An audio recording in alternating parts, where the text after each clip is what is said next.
एकतारा हा एक चित्रपट लवकरच प्रेक्षकांच्या भेटीला येणार आहे आणि यातील प्रमुख कलाकार संतोष जुवेकर आपल्याबरोबर आहे. खरं तर या चित्रपटाचं पोस्टर आम्ही पाहिलेलं, विचार करत होतो हा नक्की कोण. पण आता इथे म्युझिक लॉन्च झालेलं आणि तेव्हा आम्हाला कळालं की हा नक्कीच संतोष जुवेकर आहे. तर तुझं राजश्री मराठीमध्ये खूप खूप स्वागत. धन्यवाद. आणि खरंच जर तुम्हाला असं वाटलं असेल तर देवाने अजून तो नवखेपणा ठेवला आहे माझ्यात की अजून हा कोण असं होतं आहे. त्यामुळे मी अजून जुना नाही झालो आहे. So still I am struggler आणि still I am new. So असंच नवीन राहायचं आहे, असंच नवखं राहायचं आहे मला. नक्कीच. पण तू जसं जसं काम करतो चित्रपटांमध्येच, झेंडामध्ये तू खूप छान काम केलेलंस आणि अजूनही तो झेंडा तू मराठी मातीत रोवलेला आहेस आणि तू अजूनही तो यशाचा झेंडा रोवशील अशी माझी अपेक्षा आहे. थोडंसं आपण या चित्रपटाच्या म्युझिक लॉन्चकडे वळूयात. ह्या चित्रपटामध्ये तुझी प्रमुख भूमिका आहे. एक वेगळा अंदाज आहे रॉकस्टारचा, जसं आम्ही ट्रेलरमध्ये फर्स्ट लुकमध्ये पाहिलं, आणि एक गाणं आहे जे एक विठ्ठलावर ते एक शांत भावनेत ते तू केलेलं आहेस. नक्की काय आहे हे? अर्थात खूप वेगवेगळ्या प्रकारची आणि वेगवेगळ्या मूडची गाणी आहेत या सिनेमात, कारण हा सिनेमा पूर्णपणे म्युझिकल फिल्म आहे. आणि 14 गाणी आहेत त्या सिनेमात, त्यातली 12 सिनेमामध्ये आहेत. आणि ही गाणी वेगवेगळ्या मूडमध्ये आहेत, कारण त्या गायकाची कथा आहे. एक साधा कीर्तनकार आहे देवळात गाणी म्हणणारा, कीर्तन करणारा.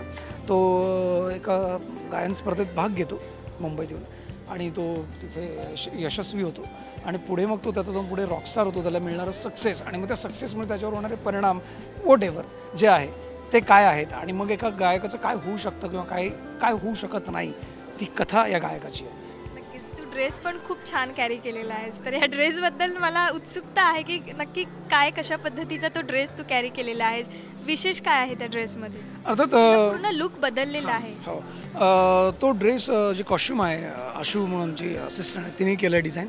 आणि मुळात हा वारकरी पंथातला आहे, कीर्तनकार पंथातला आहे हा.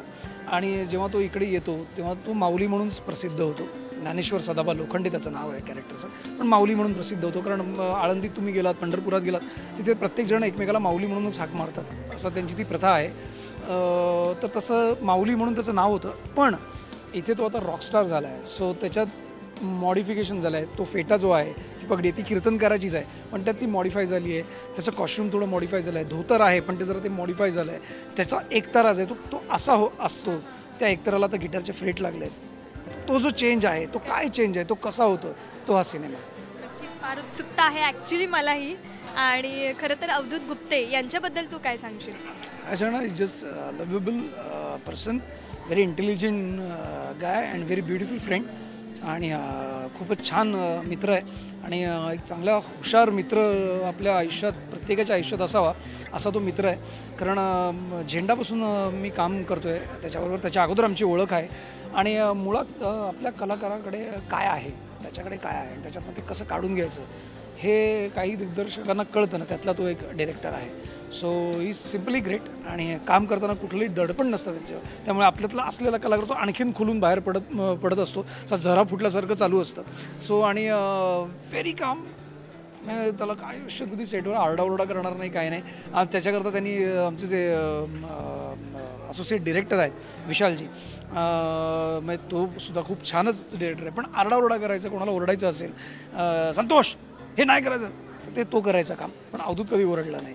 पण what ever, film simply great. आणि अवधूतनी झेंडा मोरया जो केला आहे त्यापेक्षा काहीतरी वेगळं, किंवा भटिंडा केला त्यापेक्षा काहीतरी वेगळं देण्याचा प्रयत्न आम्ही सगळ्यांनी केला, अवधूतनी केला आहे. तो प्रयत्नाला यश मिळावं हीच विठ्ठलाचरणी, माऊली चरणी आणि गणपती बाप्पाच्या चरणी प्रार्थना.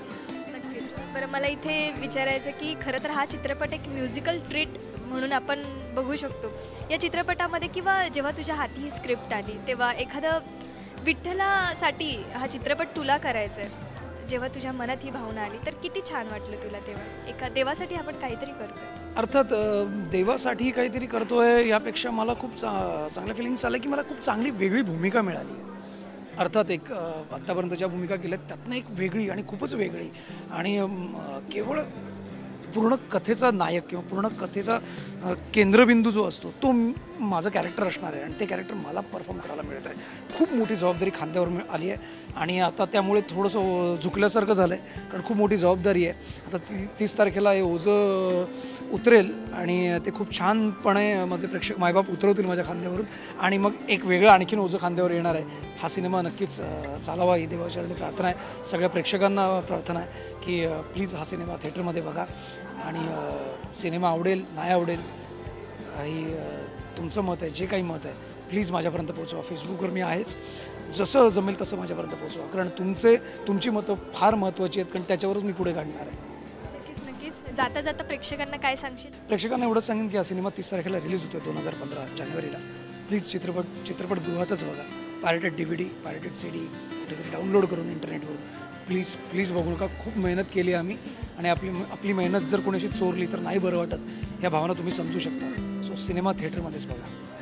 जित तित रूप तुझं दिसू लागलं, जित तित रूप तुझं दिसू लागलं, देवा तुझ्या नावाचं रे येड लागलं, ओ देवा तुझ्या नावाचं रे येड लागलं, हो येड लागलं येड लागलं येड लागलं येड लागलं. Thank you so much. या चित्रपटासाठी खूप खूप शुभेच्छा. Thank you so much. Thank you. Camera person फैजानसह आर्या इले, राजश्री मराठी.